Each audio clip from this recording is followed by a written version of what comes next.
Zdravo, poslušalke in poslušalci, bralke in bralci Večera. Veseli smo, da ste v naši družbi.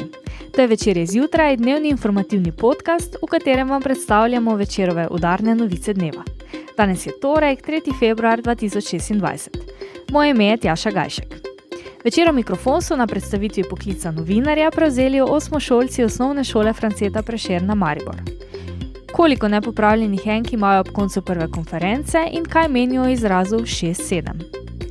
Na eni izmed mariborskih osnovnih šol naj bi prepovedali maskiranje v indijance, kitajce in temnopolte. Kdo je Gregor Božič, unikatni filmar, ki bo 8. februarja prejel nagrado Prešernovega sklada. Naročite se na podcast, da boste obveščeni ob izdaji naslednje epizode. Vse skozi smo z vami na vecer.com. Kako je biti lutkar, pa policist, vojak ali morda zdravnik? Učenci osnovne šole Franceta Prešerna Maribor so na tehniškem dnevu pod naslovom Ko bom velik bom spoznavali različne poklice. S časopisom in mikrofonom pod roko smo jim predstavili tudi poklic novinarja. Pogovarjali smo se o tem, od kod novinarji dobimo informacije in kako moramo z njimi ravnati. Kaj pomeni delo na terenu, na katero šolo se je treba sploh vpisati, da postaneš novinar. Osmošolce je na drugi strani najbolj zanimalo, katera je najbolj slavna oseba, ki smo jo spoznali kot novinarji.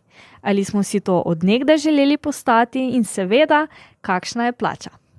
Da ne bi ostalo samo pri besedah in da bi jim pokazali, da je treba biti iznajdljiv in se dobro znajti s sogovorniki, smo jim na to ponudili mikrofon in priložnost, da se tudi sami preizkusijo vlogi novinarja oziroma tistih, ki mu odgovarjajo. Zato tokrat v prvi novici podcasta Večer zjutraj novinarski prostor predajamo osmošolcem osnovne šole Franceta Prešerna Maribor. In ker morajo novinarji imeti svojo avtonomijo, so si tudi novinarsko vprašanje v anketi izbrali sami. Dobro jutro, sem Aleksija Katarina Ribarič in danes se nahajamo na osnovni šoli Franceta Prešerna in tukaj bom postavljala našim kandidatom anketno vprašanje in se glasi, kako se počutite ob koncu konference. Ne počutim se najboljše, ker še nisem popravil negativne ocene pri matematiki. Počutim se super, ker nimam niti ene enke.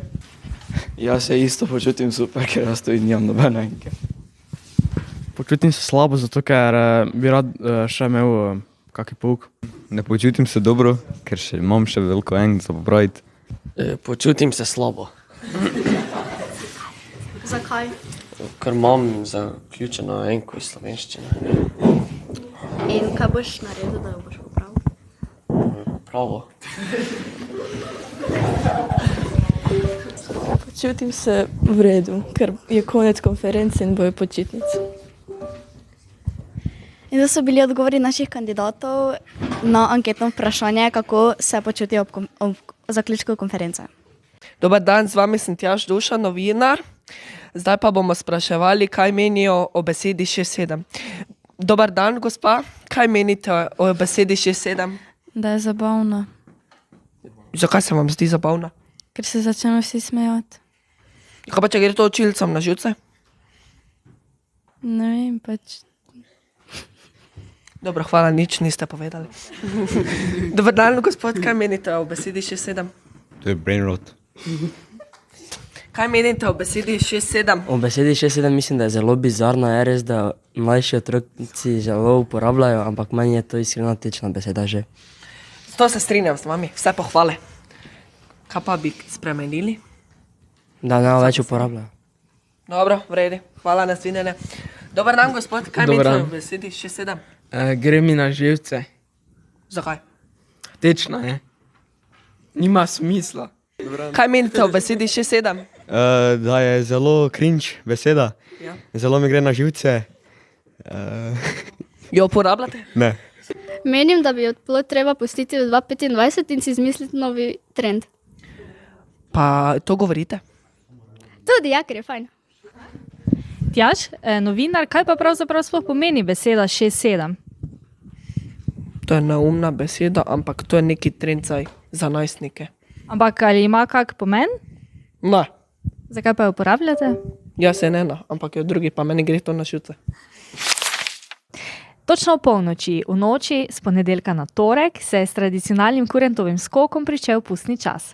Ta bo letos kratek, le 2 tedna sta namreč do 17. februarja pustnega torka, ko se bomo od pusta z njegovim pokopom tudi poslovili. Toda najprej sta pred nami 2 tedna domišljije, igrivosti, veselja in ustvarjalnosti. Sploh na Ptuju oziroma v Podravju pust oziroma fašenk jemljajo posebej resno. Zato lahko v teh dneh na podravskih straneh časopisa prebirate številne zgodbe in reportaže o 5. letnem času. Toda najprej v Maribor, kjer je na eni izmed osnovnih šol pust dobil precej resnejši ton.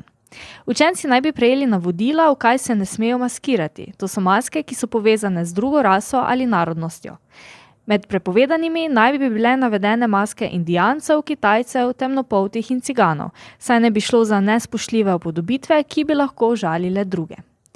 Navodilo je med nekaterimi starši sprožilo neodobravanje in vprašanja o tem, ali šole z dobrimi nameni morda ne posegajo pregloboko v otroški svet igre. Kot je dejal eden izmed staršev, tovrstne prepovedi ne učijo spoštljivosti, temveč zmedejo otroke in jim odvzamejo bistvo pusta. To pa je igra in preizkušanje vlog.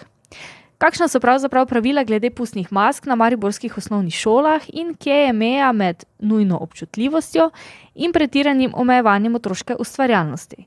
Smo vprašali nekaj ravnateljev. Take prepovedi niso uvedli na svoji šoli, so zatrdili vsi sogovorniki in povedali, katere maske med otroci sami najraje vidijo na šolskih hodnikih oziroma katerim jih spodbujajo.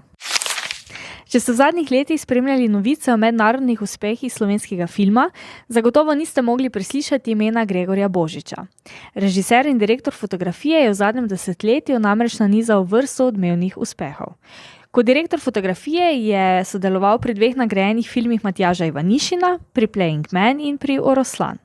Svojim režijskim prvencem Zgodbe iz kostanjevih gozdov pa je leta 2019 osvojil kar 11 vesen, kar je največ v zgodovini našega nacionalnega filmskega festivala.